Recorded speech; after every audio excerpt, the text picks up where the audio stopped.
بسم اللہ الرحمن الرحیم۔ جب ہم نبوت اور رسالت کی بات کرتے ہیں، جب ہم دین کی بات کرتے ہیں،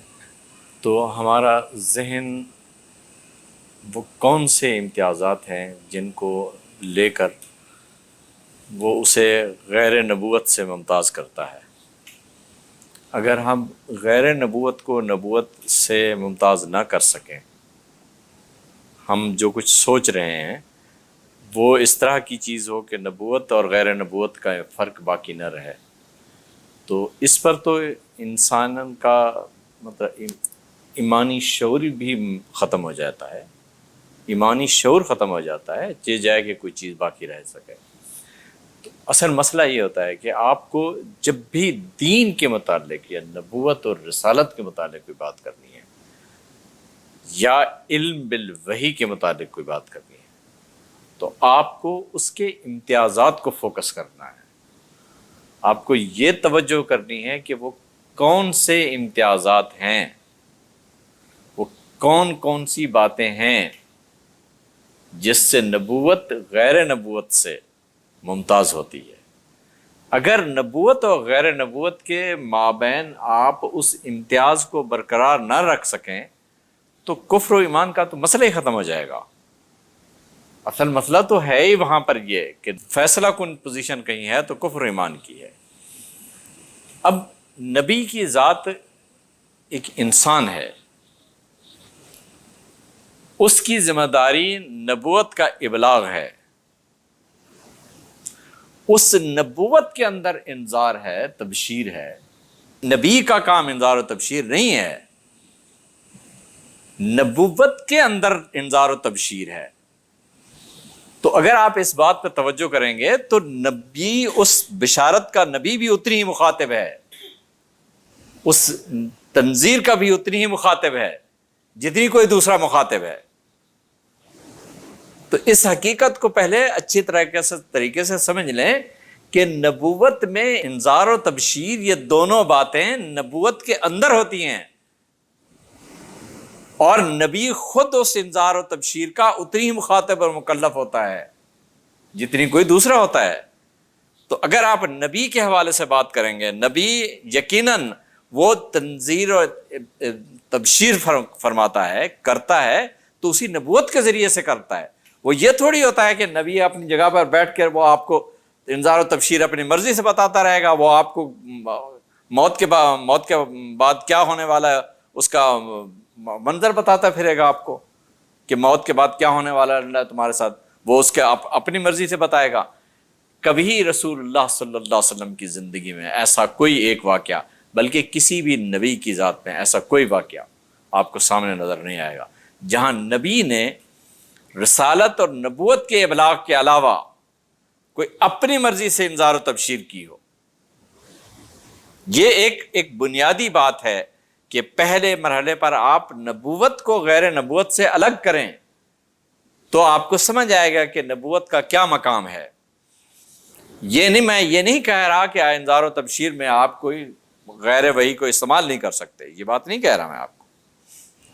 وہ ایک معروف کتاب ہے نا، جو مرنے کے بعد کیا ہوگا، کوئی خاص نام بھی ہے اس کا، جی مرنے کے بعد کیا ہوگا، موت کا منظر، یہ تمام جتنی بھی چیزیں ہیں۔ اب نبی اس طرح سے تو انذار و تبشیر نہیں کر رہا ہوتا۔ نبی جب بھی انذار و تبشیر کرتا ہے تو وہ اسی نبوت کے ذریعے کر رہا ہوتا ہے، وہی نبوت ہے جس کے اندر انذار و تبشیر موجود ہوتی ہے۔ تو جب آپ نبوت کو فوکس کرتے ہیں، دیکھتے ہیں، تو اس کا سب سے بنیادی جو امتیاز اسے دوسری چیزوں سے الگ کر رہا ہوتا ہے وہ یہ ہوتا ہے کہ وہ آ کر سب سے پہلے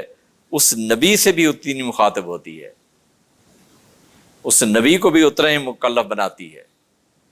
جتنی کوئی دوسرا ہوتا ہے۔ تو جتنا بھی آپ اس پر فوکس کریں گے تو آپ کو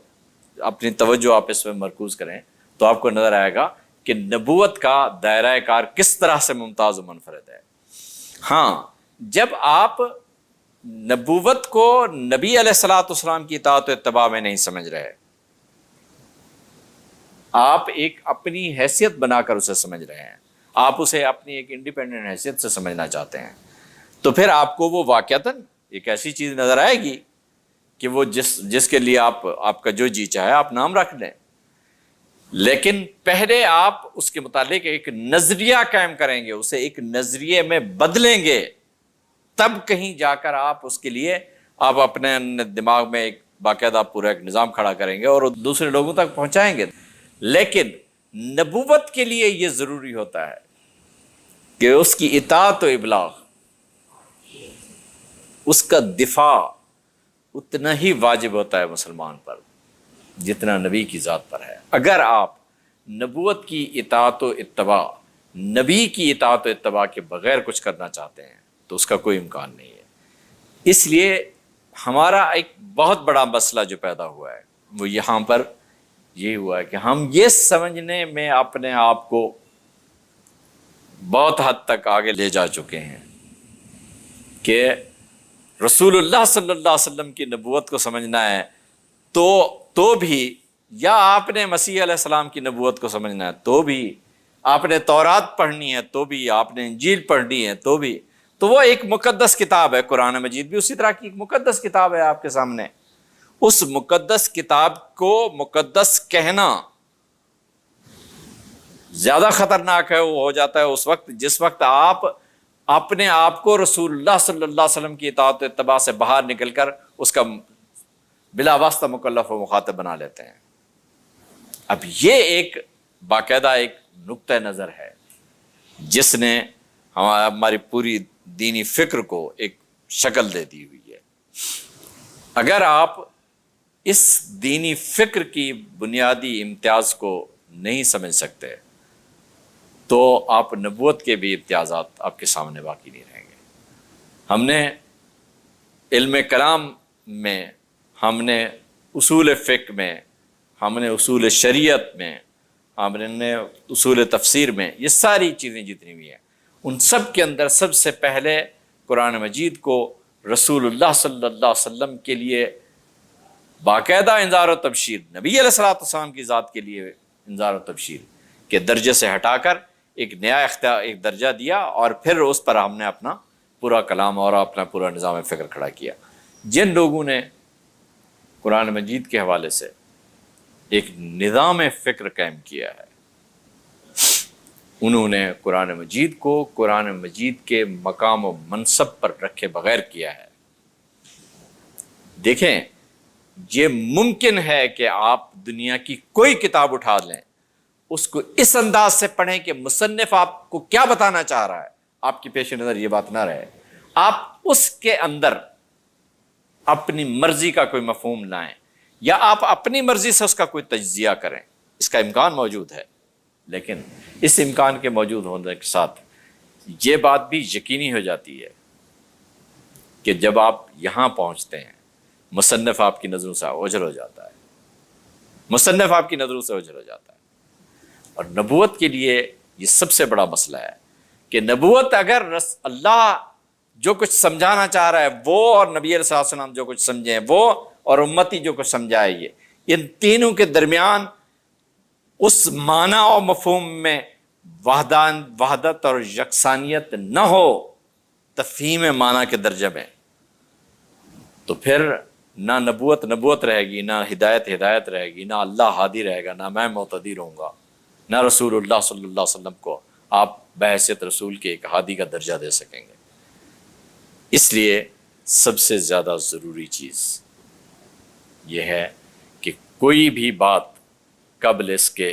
کہ اسے دین اور دینی ضرورت، دین اور دینی حجت کا درجہ دیں،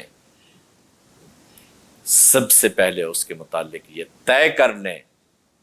کہ کیا وہ محمد رسول اللہ صلی اللہ علیہ وسلم کے لیے بھی حجت ہے۔ جب آپ اس طریقے سے اس موضوع کو اپروچ کریں گے تو آپ پر یہ حقیقت کھلے گی کہ ہم نے، مسلمانوں نے اپنی پوری تاریخی ادب میں، اپنی پوری تاریخ میں، اپنی پوری دینی روایت میں جس چیز کو سب سے زیادہ نظر انداز کیا وہ رسول اللہ صلی اللہ علیہ وسلم کی یہ اطاعت تھی۔ اب اطاعت کے ہمارے ہاں معنی کچھ اور ہو گئے ہیں. اب اطاعت کے معنی یہ ہیں کہ آپ صلی اللہ علیہ وسلم کے شمائل و خصائل جو ہم تک بدرجہ روایت پہنچے ہیں، آپ اس پر عمل کر رہے ہیں تو آپ رسول اللہ صلی اللہ علیہ وسلم کی اطاعت و اتباع کر رہے ہیں. اور اطاعت کا یہ معنی کہ کتاب اللہ کا یا نبوت کے بیان ہی میں اپنے آپ کو اسی طرح سے مکلف و مخاطب سمجھوں جیسے محمد رسول اللہ صلی اللہ علیہ وسلم تھے، اس لیے کہ میری حیثیت امتی کی ہے، میں آپ صلی اللہ علیہ وسلم کی اطاعت و اتباع میں کھڑا ہوں، تو مجھے تو کچھ اور سمجھنا ہی نہیں ہے. اگر آپ اپنے آپ کو اس لیول پر نہیں لا سکتے، یہاں کھڑا نہیں کر سکتے، تو صرف یہ نہیں کہ کفر و ایمان کا مسئلہ ختم ہو جائے گا، نبوت و غیر نبوت کا بھی مسئلہ ختم ہو جائے گا، اور آپ ایک ایسی جگہ پر آ کھڑے ہوں گے کہ دنیا کا سب سے زیادہ سیکولر اپروچ ہوگی وہ. اور دیانتداری کی بات یہ ہے کہ ہمارے مذہبی طبقے نے جو اپروچ اختیار کی ہے وہ ہے ہی سیکولر اپروچ، اور اس سیکولر اپروچ نے آپ کو اس لیول پہ لا کھڑا کیا ہے کہ آپ قرآن مجید کو پڑھتے وقت اس چیز کا آپ کوئی خیال ہی نہیں رکھتے کہ میں واقعتاً وہی کچھ سمجھ رہا ہوں جو محمد رسول اللہ صلی اللہ علیہ وسلم سمجھے ہیں. یہ میرے پیش نظر ہی نہیں رہتی بات، اور نہ میں اسے اہمیت دیتا ہوں. یہ وہ چیز ہے جس کی طرف توجہ کرنا بہت ضروری ہے. السلام علیکم.